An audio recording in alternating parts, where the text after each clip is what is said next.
Good morning, peeps. Chaz Borgonzo here. Another episode of What's Next. It's going to be a double feature. This is the first of two videos. What do they have in common? Clownery and woke bullshit. Let's take a look. Story number 1. This comes out of Breitbart. Update. U.S. women's soccer team denies claim that players snubbed veteran playing national anthem. As you can see here, veteran who is playing national anthem, World War II vet. This was supposedly updated. An account representing U.S. soccer teams denies that the video shows any players disrespecting World War II veteran Pete Dupre and posted a video of players including Megan Rapinoe greeting him and signing a ball. Contrary to the widespread interpretation of the video, the spokesman claimed these players were looking at a different flag elsewhere in the stadium. To be clear, no one turned their back on a WWII veteran Pete Dupre during tonight's anthem. Some of U.S. women's soccer players were simply looking at a flag on a pole at one end of the stadium. The players all loved Pete, thanked him individually after the game, and signed a ball for him. This is respect. Each and every player waited for the opportunity to come to Pete post-game before getting on the bus, saying hello and thanked him and signed his ball. This comes out of the U.S. Soccer Committee. Several members of the U.S. women's national team turned away from the flag as a 98-year-old WWII veteran played the national anthem. The incident occurred Monday just before the U.S. women's team took on Mexico in their final tune-up before the Tokyo Olympics. Every woman on the Mexican soccer team faced the flag and sang the Mexican national anthem. Several women on the U.S. soccer team turned away from the U.S. flag while a 92-year-old veteran played the national anthem on his harmonica. Why didn't the U.S. women show the women turning away? There is a long version of the video. Let's take a look. Pete Dupre.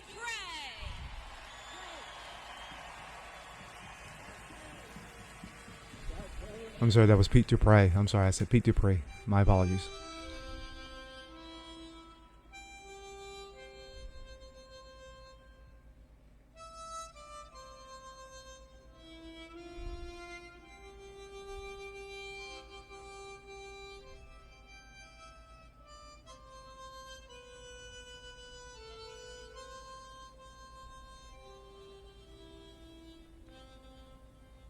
Hand on the heart. Had to be the two black women to turn away. Had to be. And you see other women.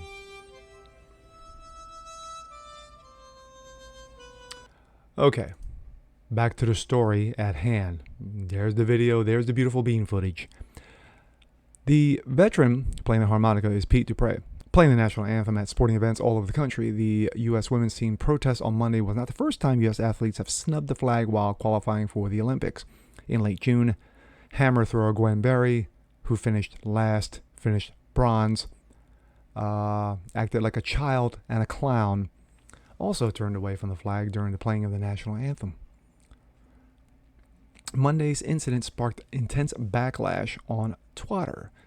If you don't feel the U.S. represents your values and you want to protest by turning away from the flag, fine. That is your right to do so. What confuses me is why you chose to represent the same country on a national level. Another tweet, I'd rather field a team with less talent that wants to represent us than talented people playing for themselves.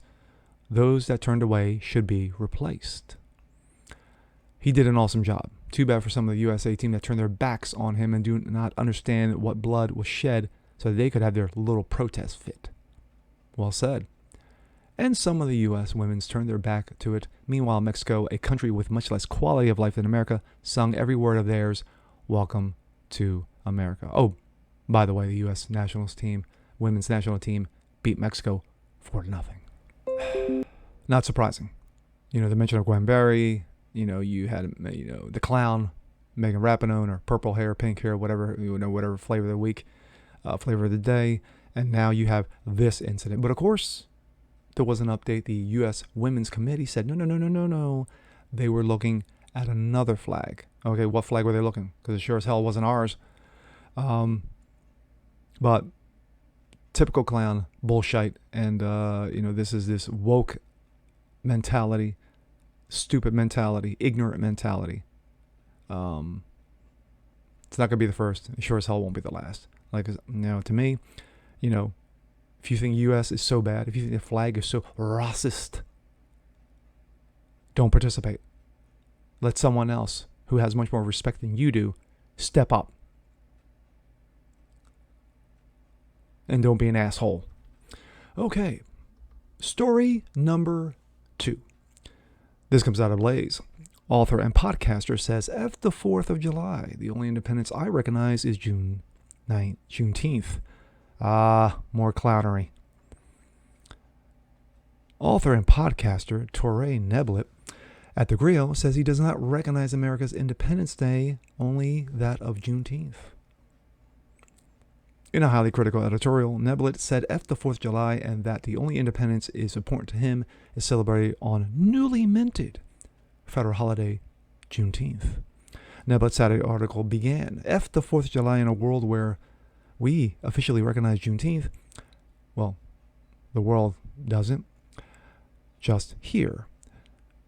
And for those who don't know the history of Juneteenth, Emancipation Proclamation, last day of slavery, Abraham Lincoln, facts. That great new holiday sits on the calendar, casting a long shadow over Independence Day. Not really. Making it look like a hypocrite and a damn fool. Independence for who? It was an independence for black people, for our ancestors, so why will we celebrate the 4th of July? And it isn't merely that Americans owned slaves at a time when America became independent. It's that slavery was completely wrapped up in a movement to become independent. Citing Nicole Hannah-Jones, yes, that same Nicole Hannah-Jones, 1619 Project, racist, and also she got fired from her college. How ironic. He added that founding of this country is intertwined with slavery. Why will we celebrate that? He asked. Nibelets also slammed former President Thomas Jefferson as a slave owner, which is actually true, and pointed to abolitionist Thomas Day, who once wrote, quote, if there be an object truly ridiculous in nature, it is an American patriot signing resolutions of independency with one hand and with the other brandishing a whip over his infrated slaves. That was a quick one. My thoughts. The fact of the matter is that this Toure Nibelets is a clown. He's a clown, he's a fool, he's a moron, he's a cretin, he's an imbecile, he's an ignorant. Now, with that being said, the guy has points. Not really.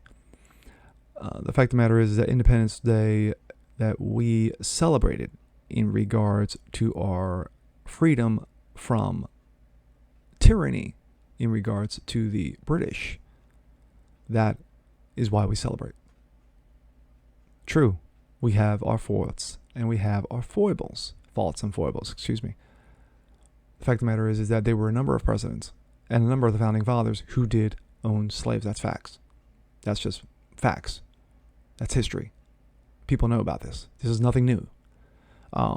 But America is not the founding fathers. America is not a country. America is not landmass. America is an ideal.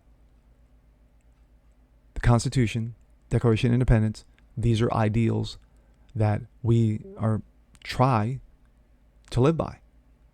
And Toure Nibelets is either too blind, too stupid, or all the above to know that. All right.